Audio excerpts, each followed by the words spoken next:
So the questions and the conversation, I want to maybe hit some of the high points that you talked about in previous interviews, but also reflect on the past 20 years, and then look into the future. And none of us know what role railroads will play in the future, but even though we're the Hall of Fame and we're interested in history, we're also concerned about how this industry will be in the 21st century. Yeah. So with that in mind, I think just to start out at the beginning, and with this rich history that you have in your own family in railroading, what's your earliest memory of trains? Can you remember when you first became aware that you were in a railroad family or in the railroad environment? Yeah, my dad was a conductor on the Missouri Pacific Railroad, and I was born in Atchison, Kansas, but right after I was born, we moved out to Stockton, Kansas, which is just north of Hays, Kansas, because he did not have enough seniority to hold the job in Atchison, so we had to go to Stockton. And anyway, I grew up there, and I remember going down and seeing him when he'd come in and get off the trains and come home and so on. So and at that time, I was 3-4 years old. So I grew up in a railroad environment, yes. As you know, fourth generation, and but that's the first memory. And one thing that is interesting, now at that age I didn't do it, but later on when I was like 9 or 10 years old, I would go out with my dad and ride the trains and ride cabooses and locomotives and so on. And you just can't imagine that in today's environment, right, with all the legal issues and so on. But that was just kind of a way of life back then in the railroad business, that fathers took their sons out and rode on trains with them. Were many of your friends also in railroad families that you? Yeah. I lived on the west side of Atchison, Kansas, and it was predominantly Irish Catholic railroad part of town, and clearly blue collar, and we lived less than 3 blocks from the switching yard down there. So I grew up listening to cars banging down in the yards down there. And then there was a hill when you left Atchison to go to Omaha, and it was called Shannon Hill. And again, because a lot of the workers there were Irish, and so it was called Shannon Hill. So those locomotives would be roaring going up Shannon Hill at 3 o'clock in the morning, and you could hear those. So I grew up with all of them. These were all steam?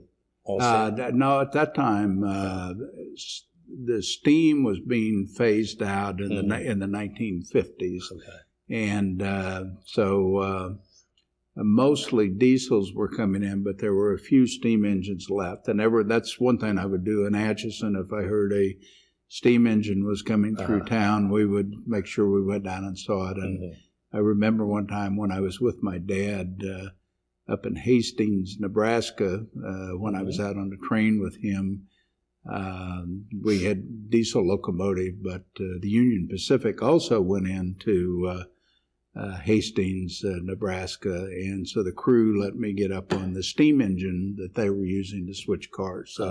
So that was I've been to Hastings. And, have you? And on the way to Red Cloud, Nebraska, where Willa Cather, the great writer, grew up in Red Cloud and wrote about trains and wrote a lot of railroading figures into her novels. So Hastings is a well-known because of her writing. I think at that time I was probably 10 or 11 years old. So that's pretty amazing. Do you have any? Was there any memory of a particular incident, like riding through a blizzard, or a derailment, or something that happened in your youth that your father, as a conductor, either you were with him or he talked about it? No, I wasn't with him when something like that happened, but the one thing I heard about all of my life is when he got promoted from brakeman to conductor, the first trip that he made between Atchison and Concordia, Kansas, the train derailed. Yeah, and that was his very first trip as a conductor. And and it was a track defect. It wasn't anything that the crew did. And but anyway, I heard about that constantly. And there were times that I remember that he was supposed to be home at a certain time, and they'd get caught in snowstorms and things like that. So some kids grow up in an environment like that, and what's in their mind is, I can't wait to get out of this small town, or this is not for me. But you didn't. You seemed like you were going to be a railroad person, right? Was there ever any doubt that this was going to be your calling? You know, I've always loved the railroad business, and again, you know, growing up in a railroad family, I mean, that's virtually all I knew about and all I heard when I grew up. And in fact, there in Atchison, right on the corner, we had a house, and right next to us was my dad's first cousin, Thomas Sullivan, and he was a conductor, and we actually called him Uncle Tommy. And every Saturday morning, all the local railroaders from around there would come over, and they would talk about the railroad business. And mostly they talked about how terrible the management was. But so anyway, I would go over there, and I'd sit there and I would listen to that. And so anyway, I really wanted to go into the railroad business, and my dad did not want me to go into the railroad business. He told me that you need to go to college, you need to get a job doing something besides the railroad business. He said, literally, his quote was, "It's a dog's life." And what he was talking about is, you know, they were on call 24 hours a day if you were on the extra board and so on. And then again, like I say, you know, he had over 20 years seniority, and he couldn't even hold a job in Atchison, and that's why he ended up, we were in Stockton, then he came back to Atchison, then he ended up in Concordia, Kansas, because of the seniority. Of course, the railroad business back in the 1950s and 1960s wasn't doing all that great. And so he didn't really want me to go to work in the railroad business. And but I was determined that I wanted to do it, and I just stayed after him. And when I was getting ready to turn 19, he finally took me down and talked to the local superintendent there, and it was Ab Reese Sr. And his son, later on, Ab Reese Jr., ended up working for me at Santa Fe, and then also Kansas City Southern. But he saw to it that I got to go to work that summer. And what my dad was worried about is that I was going to make a lot of money, which I did, because you worked 16 hours a day. I mean, literally, I would work either 16 hours straight or 8 on, 8 off, 8 on, 8 off, virtually almost all the summer, and did make a significant amount of money. And he was worried that I was going to make a lot of money and decide, boy, I didn't want to go back to college. But so anyway, I started on my 19th birthday. As a brakeman? Or as a switchman. And a brakeman. And so I was a switchman there in Atchison, and then from Atchison to Concordia, it was 150 miles by rail. And you had all these grain elevators all along there, and sometimes you'd go out as a brakeman and you'd stop, and maybe switch 14, 15, 16 different elevators along the way. And you would spot empties going out, and then you would pick up loaded grain coming back, and literally every trip took 16 hours. And that was not messing around. You'd stop and take 20 minutes to go to lunch, and that was it. Well, that kind of experience, given what you went on to do, did that shape you in any way or help define how you approached management later on? I mean, having been literally from the ground up, which is unusual. Yeah, very much so. And incidentally, Mr. Reese, just to kind of tell the story here, my dad dropped me off at school in September, and he said, "Now I want you to promise me that you're going to go to college, because, and I said, "Yeah, Dad, I'm going to finish college." And literally about 5 weeks later, I get a call while I'm in class at Kansas State in Manhattan, and my dad died. So anyway, so I went home, and my grandmother had raised me because my mother died when I was 6 years old, just turned 6, and she died then 2 weeks later. So I was on my own. So what did I do? I immediately quit school, and I worked. They were moving a lot of corn during the winter, that winter. So Mr. Reese told me that, he said, "You have a job until the next semester, and then I will see to it that you work every summer. And then when you graduate from college, I will recommend you to go through the Missouri Pacific Management Training Program. But you have a job till the next semester, and you are going back to work." So he really influenced my life, and so made me go back to school. Yeah, I think that these people who turn up in our lives at key moments are so interesting, especially when you went through such a emotional time, losing your father and grandmother in the same period.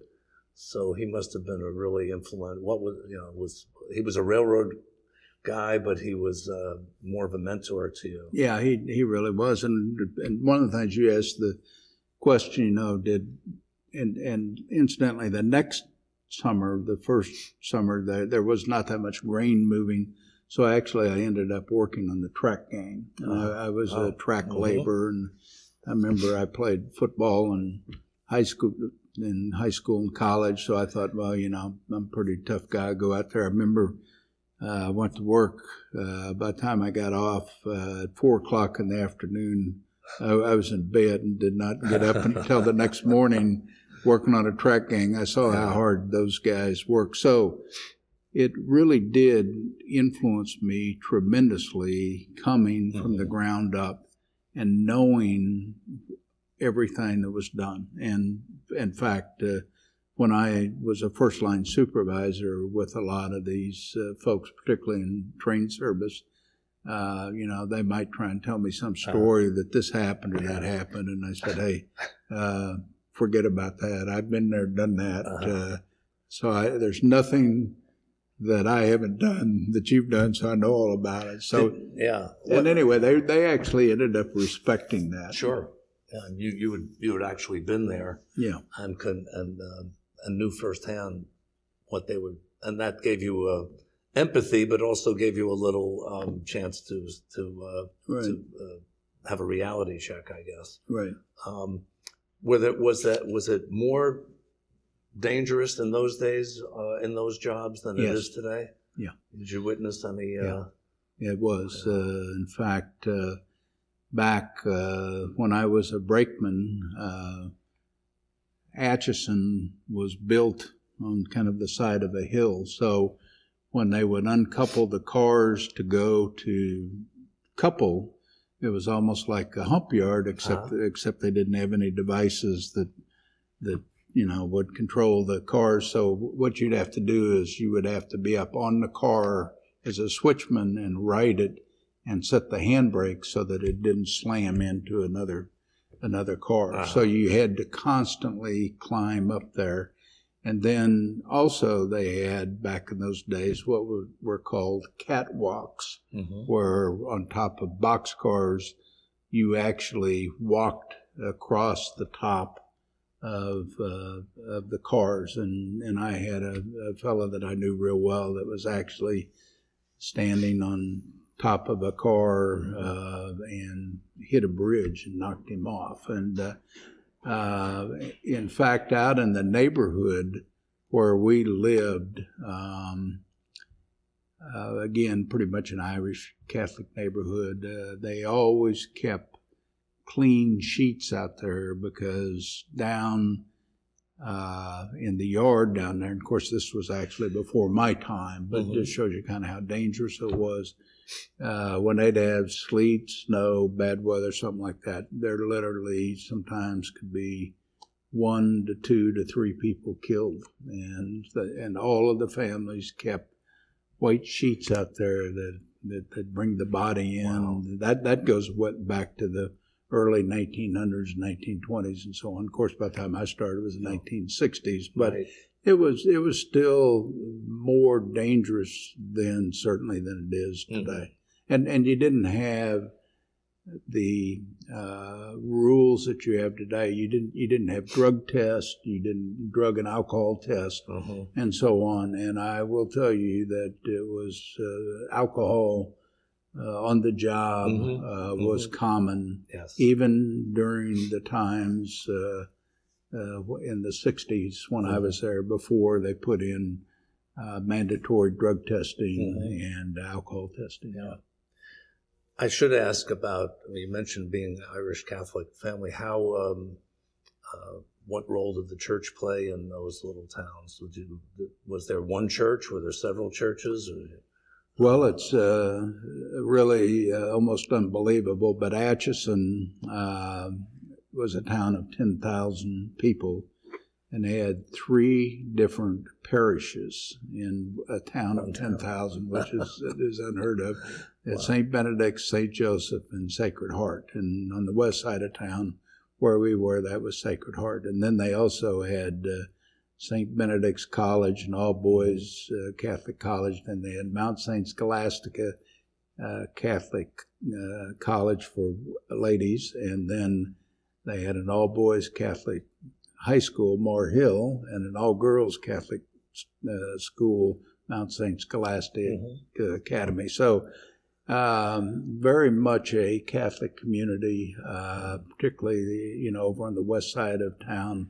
Again, we were kind of the maybe blue collar, maybe lower middle class or to middle class type folks, and everybody went to Sacred Heart every Sunday, and there was a grade school there, and everybody went to the grade school, and then you went on and went to the high schools, and then you went to the colleges, and I went to St. Benedict's College on a football scholarship for 1 year, and then they dropped football and I transferred. So, so then you went to K-State, right? I did go to not K. Immediately, yeah. I went to K-State. I had a scholarship there, but when I quit, I never went back. And so I ended up. I actually went to Maryville, Missouri, for a short period of time for 1 year, and the only good thing about that is that's where I met my wife, and that was the most important thing there. But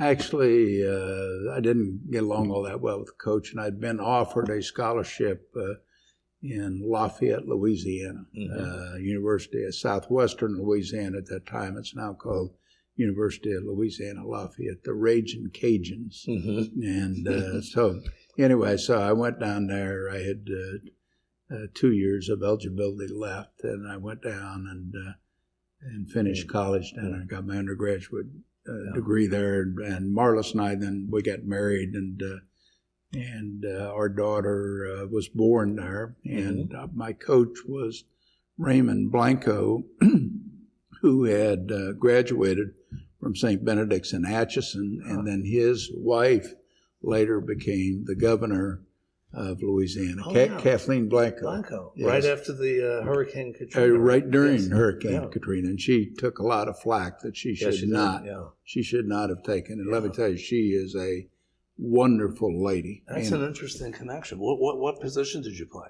Believe it or not, I don't look like it, but I was I'm a football fan. I was a running back, believe it or not. So I was at that time, even I was pretty good size back in the 1960s. I was about 195 pounds, and that was pretty big for a running back. Not today, but it was back then. They were all like 230 or 240 or linemen were. Yes. If they were 230, that was a big lineman. But today, the running backs are 230. So you graduated from that school in the late 60s? Yeah, 1967. Mm-hmm. Yeah. And then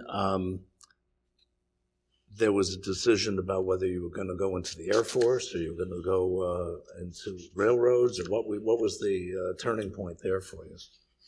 Well, the turning point is that I truly wanted to be a jet pilot in the Air Force. Mm-hmm. And I took the test, the written test and so on, and scored well on that. So then I went to the Air Force Base in Alexandria, Louisiana. I don't remember the name of it right now, to take the physical. And it ended up that I did not pass the eye test.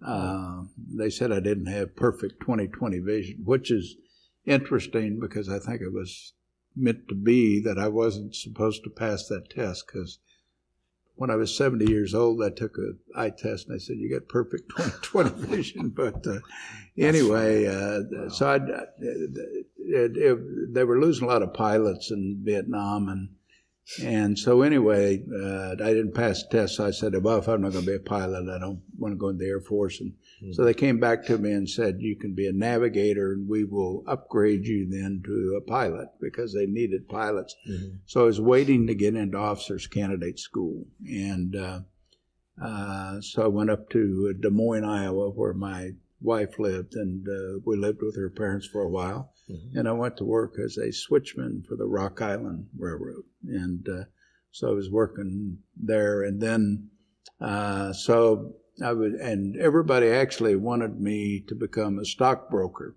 So I interviewed with Merrill Lynch mm-hmm.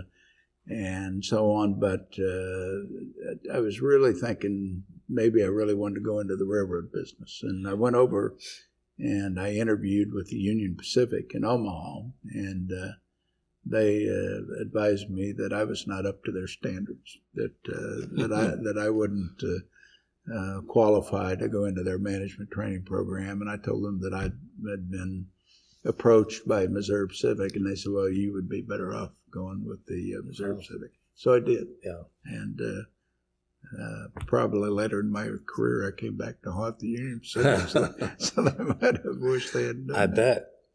So then you went into their training program. Yes. And this is something that was interesting as I was reading this, that at that time, late 60s, the whole idea of management was changing, and there were some new ideas coming in. And can you talk about that a little bit? Because that, to me, I'm always interested in these moments when an industry so traditional like railroads, where people were doing the same thing that the previous generation did, and there's this almost code of protocol that is hard to crack, and a culture, I guess, is what I want to call it. So, but the Missouri Pacific was really undergoing some changes at that time. Yeah, but very, very much so. And they had started a management training program, and they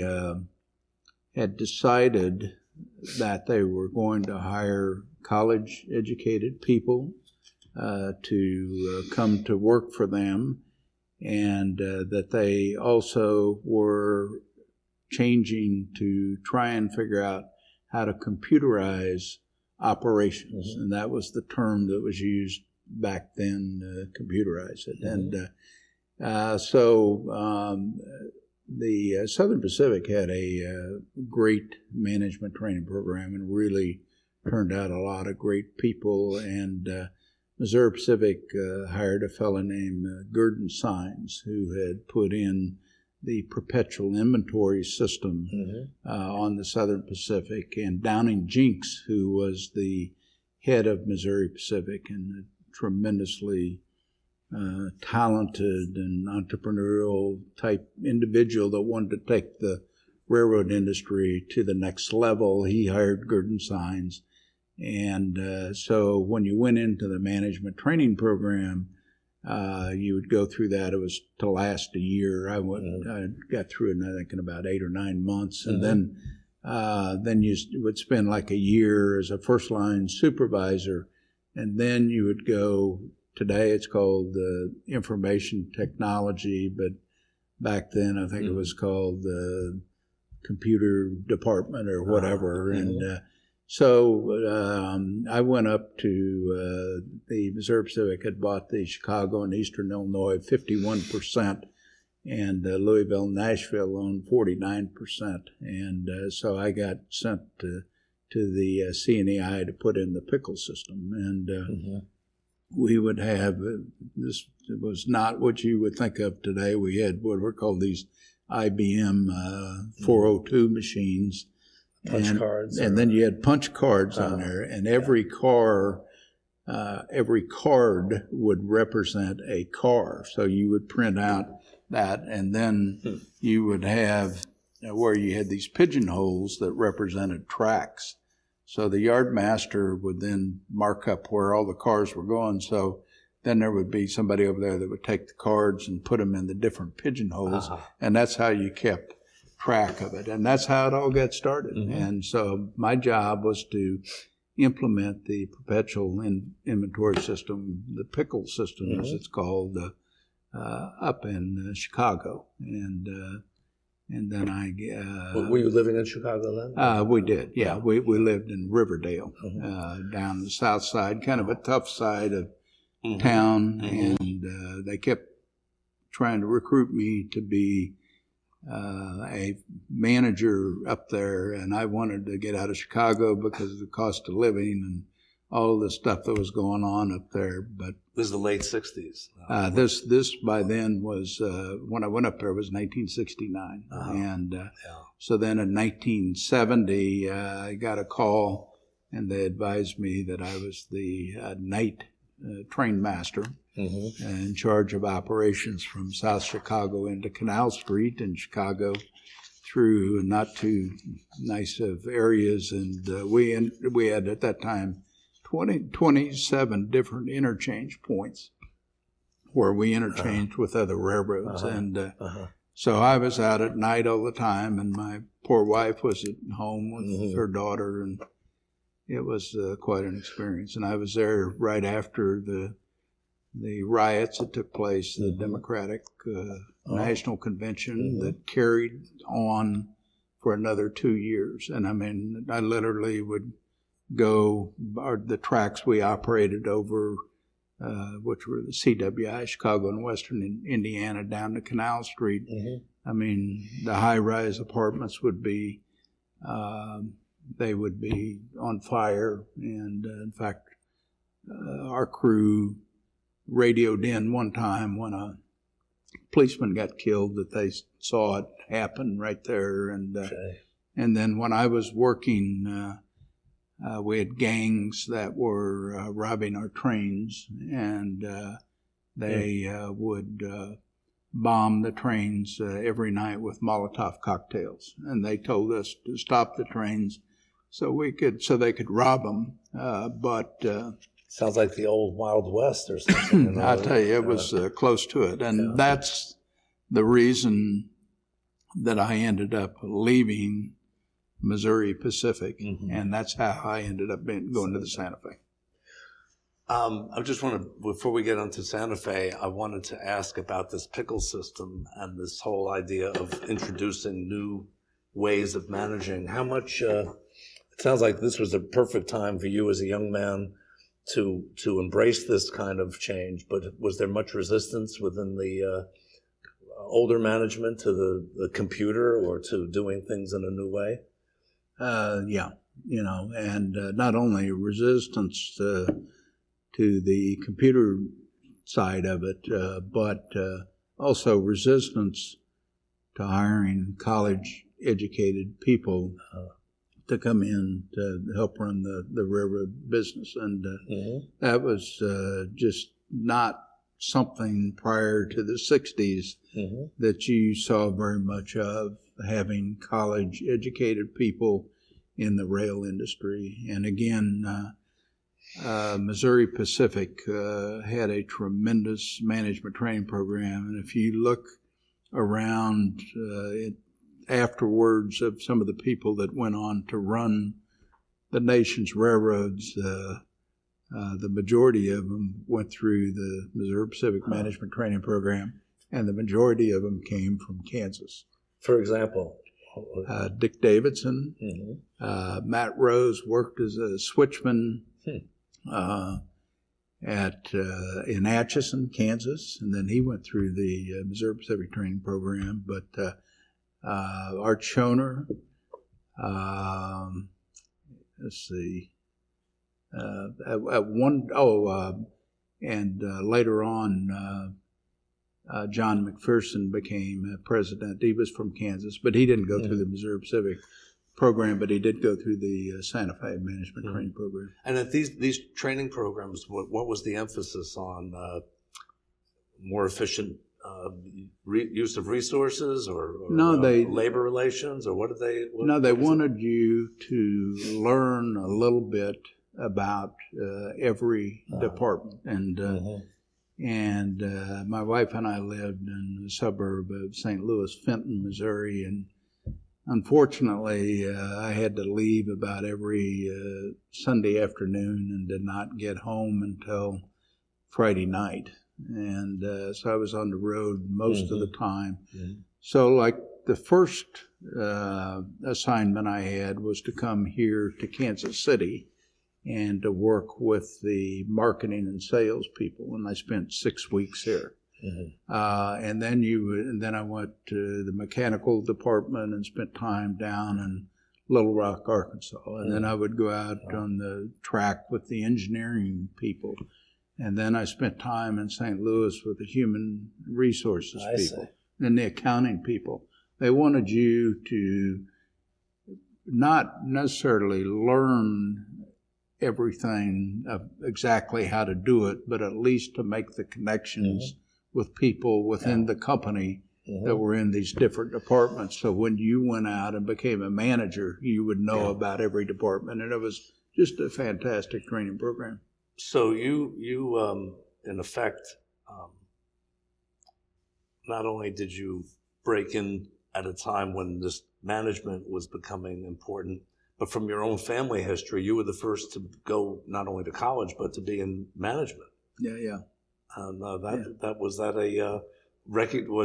you aware of that at the time, or was your family aware? And it, of course, by this time, you traded your little brakeman's cap for a coat and tie, and that's right. And back then, when I was in Missouri Pacific, you were also required to wear a hat. And in fact, when I went up to Chicago, sometimes when I would go down town, and I'd be standing there, and I'd have that hat on, and people would think I was a detective. They'd came up and I'd say, "Sir, I want to report to you that." But that was. It was very much different. I mean, none of our family had ever been in management. We, pretty much the union, and of course, that was during the time, the 20s, 30s, 40s, and so on. But then Tom Sullivan, who was also kind of a mentor for me, he recognized the changes that were going on within the rail industry, and he was very proud that I was in management. And he even told me, he said, as things do, he said, the pendulum has swung. At one time I was over here, management was totally mistreating, the employees and so on, and that's how unions got started. And he said, now it's over here to where the unions are too powerful. And I mean, this was a union guy, our whole family was, but he understood that and was very supportive of me and management, and gave me tremendous amount of advice. And the one piece of advice he gave me that I never forgot, he said, and he called me Mick. Everybody, if you go back to my hometown, everybody calls me Mick instead of Mike. And he said, Mick, he said, one thing you need to understand, you are a railroad, and you better take care of that road. And so that's one thing I always remembered.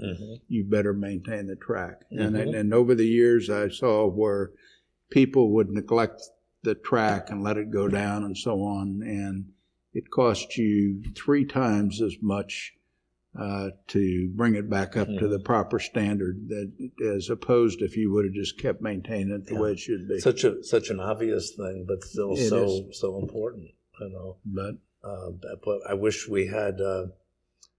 This whole question of infrastructure today is just what you're talking about, and that's so important to a healthy economy, and certainly in this industry. It really is. And I'll tell you, the railroad industry, though, when you think about it, they maintain their own infrastructure. And not only that, but they pay taxes for the property that they are on. It's pretty amazing what they do. Yeah. Want to also mention about 2 important women in your life. Yes. Your grandmother and Marlis. Yes. Can you talk a little bit about how they shaped your life at different times? You've talked a little bit about your grandmother. Yeah, in fact, when people ask me, you know, who had the most influence in your life and so on, I mean, you know, in the railroad industry, you know, I clearly looked up to Downing Jinks. I thought he was a tremendous leader, and his right-hand man, John Lloyd, who then later became president of Missouri Pacific, and Larry Sena. I mean, you know, those guys I idolized. But the people that were most influential in my life, again, were my grandmother, and that was because, you know, my mother died when I was 6, and so my grandmother had to raise my brother and myself because our dad was out on the road all the time. And she was, her maiden name was Strine, Myrtle Strine. So she was a German lady that was totally hardworking, dedicated. She worked as a clerk, a hotel clerk, and she would not pay 25 cents to take a taxi to go to work. She would walk 1.5 miles to go to work because she wanted to save the money. And so, you know, she taught me so many values, and she would also say, even on weekends, you cannot sleep past 9 o'clock. You're going to get up and so on. And so she taught me a tremendous number of values. And then, of course, I lost her and my father, and my mother was gone. And so I was out on my own, you know, when I was 19. And as I said, it was challenging. You know, I had one brother, and he was married and so on. So I ran into my wife, met her in Maryville, Missouri, and that was a life changer for me. If I had not met her, I may not be here today. I can tell you that. So, I mean, your success in business is directly related to that and connected to that relationship. Well, you know, my grandmother taught me determination, which is what I clearly believe in. And that was a lot of the German, you know, and have the Irish, I mean, that also, but, you know, my wife has always been so supportive, you know. I mean, when I first became an assistant train master in Hearne, Texas, you know, I worked, you know, 12 to 16 hours a day. And finally, you know, I went 6 months without having a day off. And, you know, she was home with our daughter, and I just worked day and night. And finally, I had to tell the superintendent down there, you got to give me a day off, or my wife's going to go back to Iowa. But she's hung in there with me through all these good times and bad times. Always been supportive, and we've always really focused on family, and that's really important. So if it hadn't been for her, I would have never been where I am today.